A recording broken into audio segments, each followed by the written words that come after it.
Okay, my name is Emma Wimhurst, and I would now say that I'm an entrepreneur, but I'm also a business mentor, an author, and I'm a bit of a broadcaster. I enjoy working in the media, but what I'm absolutely passionate about is working with small businesses and enabling them to grow and make their business more successful. I actually have come to this point as a result of running my own business, Diva Cosmetics. I set it up about 10 years ago from my kitchen table, and it was a huge success. I built a large turnover. I developed a team from just me on my kitchen table to developing a team of 12. And we ended up supplying the majority of the fashion retail outlets on the high street in the UK with colour cosmetics. I'd always really wanted to work for myself, but I never really was sure how I was going to take the skills and experience I had to make my own business. I'd always worked for Revlon Cosmetics up till that point, and I really didn't think that there was room in the marketplace for a new brand called Emma Wimhurst. It doesn't have quite the same ring to it, does it, as Mary Quant or Helena Rubinstein. So I one day was sitting and I was suddenly struck by the Spice Girls, and I thought, you know what, you really aren't that great at your music ability, but what you do bring to this whole music industry and this whole teenage market is attitude and their appearance. And I thought, how do teenage girls get to look like them? And that's what inspired me to set up my own business. I realised that there was a gap for teenage makeup which had huge synergy with fashion. What motivates me to get up in the morning is to be the best that I possibly can. And to my children, I think that I want to be a good role model. I don't want to be a mum that stays at home. I equally don't want to be a mum that works 24/7, 7 days a week. So what motivates me is to try and to be the best person I can and be somebody that they look up to and accept that mummy's working but mum's at home. So that's what motivates me. In my business life, I don't want to not achieve whatever I can achieve. I don't think I have achieved my full potential yet, and I'm going to continue going and striving until I've reached that point, or till somebody says to me, you know what, you're there now. And even then I'll probably think, really? What else can I do? I've written a business book called Boom, which is all about having 7 disciplines, 7 easy areas which need to be applied and adopted in your business if you're looking to develop your personal leadership and grow and make an impact with your business. So this morning I talked about 4 of those disciplines which related specifically to leadership, but I must just add, if I'd been here for days, I could have talked about all 7, because actually all 7 are specifically to do with making you a better leader, making your business stand out from the rest of the crowd. And the 4 disciplines that I spoke about this morning were having a very clear strategic plan, about having a vision. You need to know as a business leader what it is you and your team are setting out to achieve. Because if you don't have a goal, how can you ever achieve anything? It's about having a plan. It's all very well having a vision, but that's only half of the story. You need to have a plan of how you're going to get there. And this business plan is not just an action document, although that is very important. It's about having a review document, because it is very easy as a business owner to hide away the things that haven't gone quite so well. I talked about team management, team development, because a good leader, it cannot ever be a good leader unless it has a great team of followers. And so I talked a lot about how to implement some tools and strategies to ensure you engender trust with your team. And finally, the discipline I shared with everybody was customer commitment, because it's all very well developing communication skills, creating a team, but without our customers, we don't have a business. And as a leader, we need to be aware of what it is our customers are actually experiencing.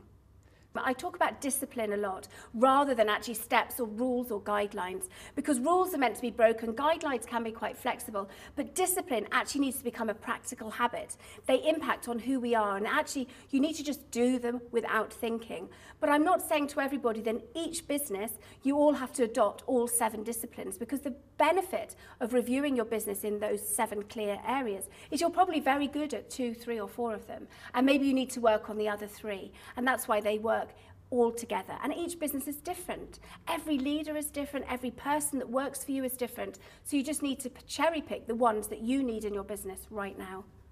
I think absolutely that leaders are made, not born, because we are all very capable and able of assessing ourselves and accepting what makes a good leader and taking that on board and applying that. You categorically can be taught and can learn. There are some very specifics that make you a better leader. And I think anybody that's sitting back and saying, I'm a great leader and I can't do anything more about my personal development is absolutely wrong and has their head buried in the sand.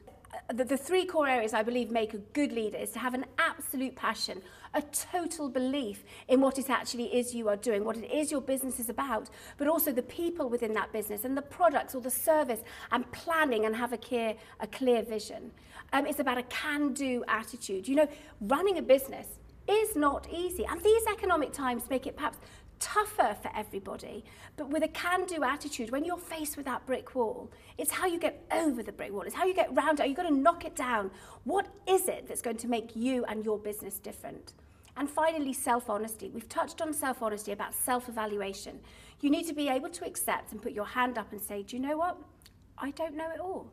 There are other people out there that can help me be a better leader, a better person, and I am not embarrassed or afraid to ask for help. And if you can get those three things absolutely right, then everything else will take you to be an excellent, outstanding leader. Yeah, somebody who I would cite as an outstanding leader is Meg Whitman. She was the CEO of eBay from 1998 to 2008. And when she came in, there was huge skepticism when she was appointed because she didn't have a technical background. And people felt that for an online business, all at the end of the 1990s, you needed to have a technical background. And people were very sort of angry that she was put in this position of such power. And within a very short space of time of her joining, eBay crashed. 22 hours, their whole online support network was unavailable. And can you imagine for an online business to be offline for 22 hours? Anyway, Meg, as a result of the crash and in the aftermath, she rolled up her sleeves, she got on with it, she accepted that she didn't know what she didn't know, and she decided she would take the steps and put steps in place to discover what she didn't know. She became a technical expert, she listened to people around her, and she really rolled her sleeves up and got on with it. And as a result of that, she gained huge trust, huge respect, and admiration across all different areas. She also involved her customers. She recognized that the most important element of eBay, once they had the technical side, was making sure her customers were happy. So she embarked on active listening skills. She actually pulled together customers and listened to them. And I believe that Meg was so successful, she took revenues from $4 million to $8 billion in 10 years. She took her team from 30 staff to 15,000. And I believe that the attributes, the leadership attributes that she possesses, the boom leadership skills, can be definitely taught to everyone. You know, clear communication, clear plan, self-honesty, communication, passion, and that right can-do attitude. And Meg Whitman, to me, epitomizes exactly what a good leader should be. We are in an economic environment now across the United Kingdom where funding is being cut in every single sector. And I would say to that, we have to do that as a nation. If we want to be great again, we are going to have to cut our coat according to our cloth. And that relates to the funding from the government, but also as personal individuals, we need to cut our coat according to the cloth we have available. And we're all having to make cuts. And I believe that in business, that we can see this as an opportunity, because it's about taking personal responsibility for absolutely looking inwards and saying, okay, the funding has been cut, but that doesn't mean I should stop investing in people. That doesn't mean I should stop investing in myself. What can I do personally to make a difference and make this team work? And you know, funding is being cut, it is not being eradicated.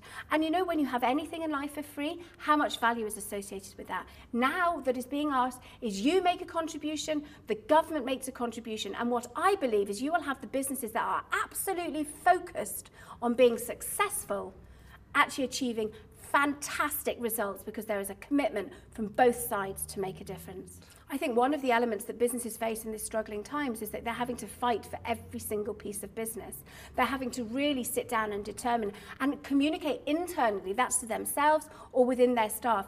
They need to be able to articulate exactly why they believe people would do business with them. What is the benefits of doing business with them? And when they can articulate that, then actually to go out and try and sell their services will be much easier. For a long time, it was very easy to get business. There was an abundance of money, an abundance of funding, and you didn't need to be so specific or so clear on what it is your business was about. There is still a lot of business to be had. There's still huge opportunity. Just we as business leaders, as business owners, need to be much more targeted and pinpointed in exactly what we're trying to do.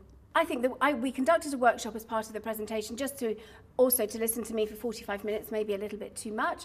And I also think that people, at the end of the day, they're here to listen, but it's all about them. People actually nowadays need to know what's in it for them, the benefit of coming to some sort of workshop or presentation. And yes, I think the response was very good. We had some people that instantly got it. I think that other people perhaps went away and thought, you know what, there's work to be done here. But hopefully what they took away from that is that there is a benefit of having a very clear vision. I think that it's about having a vision, but what it is about working together. And as a team leader, if you don't communicate what it is you're all about, how can you expect anybody to follow you unless they respect and judge you? So we have a very clear role to communicate and establish plans and to use our powers of persuasion and influence, their trust and respect of us to drive business to future growth.